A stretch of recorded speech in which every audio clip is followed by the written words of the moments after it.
Okay, so I did this early so you don't have to go and look at my process. So this is the entire SmackDown roster over here. Very current, up to date. Sasha Banks is over here. So I did the exact same thing I did last time for the Raw roster, and I plucked out who actually is active on the show every single week. And I'm talking about like for at least a month once. You can't just be there new now and show up there for a couple of weeks there. No, I'm talking about consistently pushed like for a very long time, like months.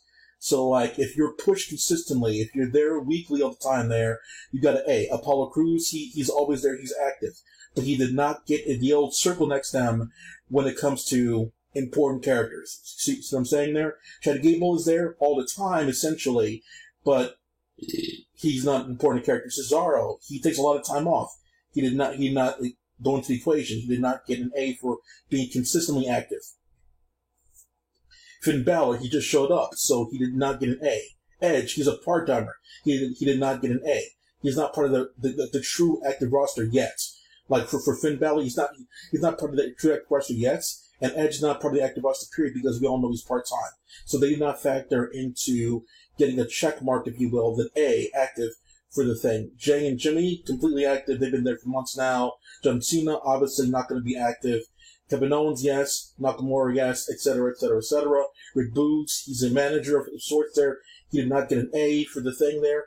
Robert Roode barely is there. Sami Zayn, yes, he is there all the time, but he's not an important factor, and you'll see that one. So here we go. Here's the counts for the SmackDown males and the SmackDown females.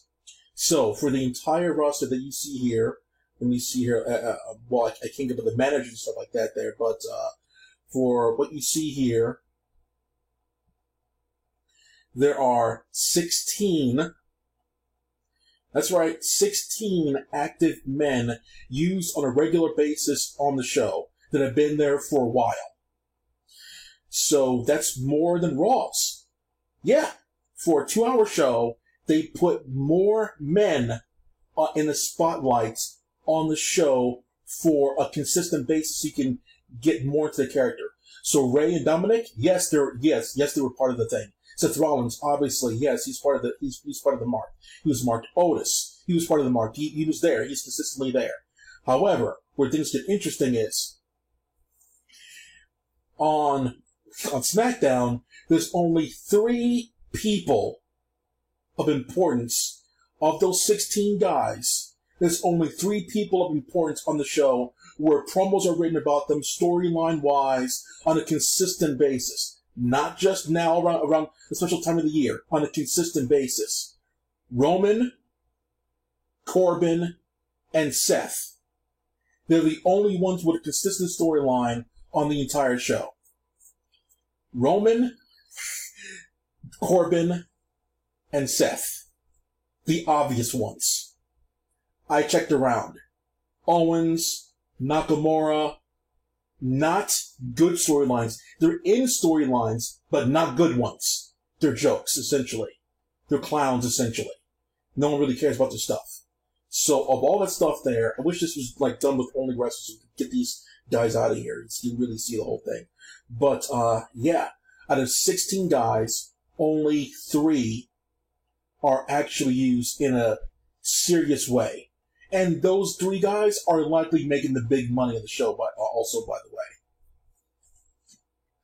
So, if you're thinking about using your good looks, your height, your stature, giving up your life, you want to give up the fact that you can't do anything non-PG for the rest of your life. You want to deal with the backstage politics. You want to deal with the shenanigans that happen backstage. Like shitting in your bag, or someone setting you up there, or you can't say anything that you want on social media. You got to be a strict company employee until the day that you retire and go in the Hall of Fame or whatever. And you got to take with all the back bumps that comes with being a professional wrestler. You want to take all that into account. You can try to come to WWE and be part of what would be roughly, but by partisan here, the median, if you will, I haven't used that word in a while. The median, if you will, is 15. So you could be lucky and be one of the 15, or be super duper ultra lucky and be one of the 3 that the company actually cares about on a consistent basis. So out of the millions that want to be WWE, they're going to turn down a ton. They're going to turn down a ton of talent. And do you, as a guy, do you honestly think you can be one of the 3, more or less there, on both Raw or SmackDown, one of the 3 that they consistently push all the time? And if you're not that one, you're showing up there that day, wrestling, and going home. If you're fine with that one, there's a good chance it can happen. But if you want to be important, you want to be part of that lucky 3, I don't know. And the females, oh my God. Only one female is considered important. Bianca Belair. And her storylines suck.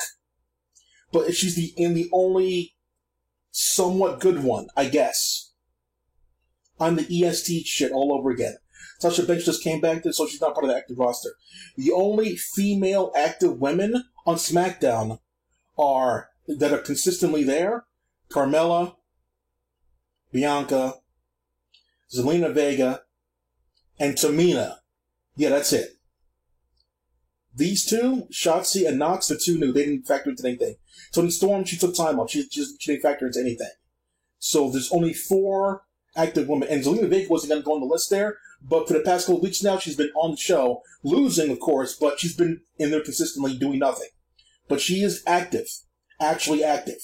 Like, almost always there. She took a week or 2 off there, but she's more or less there for like the past couple months now. So I gave her a pass. Naomi, I barely see her. She is there every now and then, but not in anything significant important. Same thing with Natalya. She may be there, but I do not remember anything of importance with that character at all. So yeah, she could have took 4 months off and I wouldn't notice. Natalya, I wouldn't notice. So yeah, when it comes to important women on Raw, that will be Alexa and Charlotte. And I think we all know why they're important. And Bianca's time at being the most important thing is coming up. So, at like the #1 always push thing, I think eventually Toni Storm will take it because of her hair color alone. And that's about it for the females on the roster.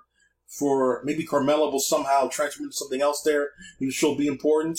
But yeah, if you think, honestly, out there that you have a chance at being in WWE, if you are one of the lucky 3 that they constantly write decent storylines for, like Corbin, Seth, and Rollins, you're set for life. You can pretty much do anything you want, and you can get away with it. You can slip up 1 time or 2 times, 3 times, whatever, and they'll find a way to work around it, and you'll be in good grace with the boss. But everybody else gotta walk on eggshells, bro. Everybody else gotta walk on eggshells. Very expendable. So, people are watching SmackDown for essentially 3 storylines. And I guess 1 female storyline, which is shit. So, that's really bad, dude. So, what do you think of those odds? That's it for now. Clack off.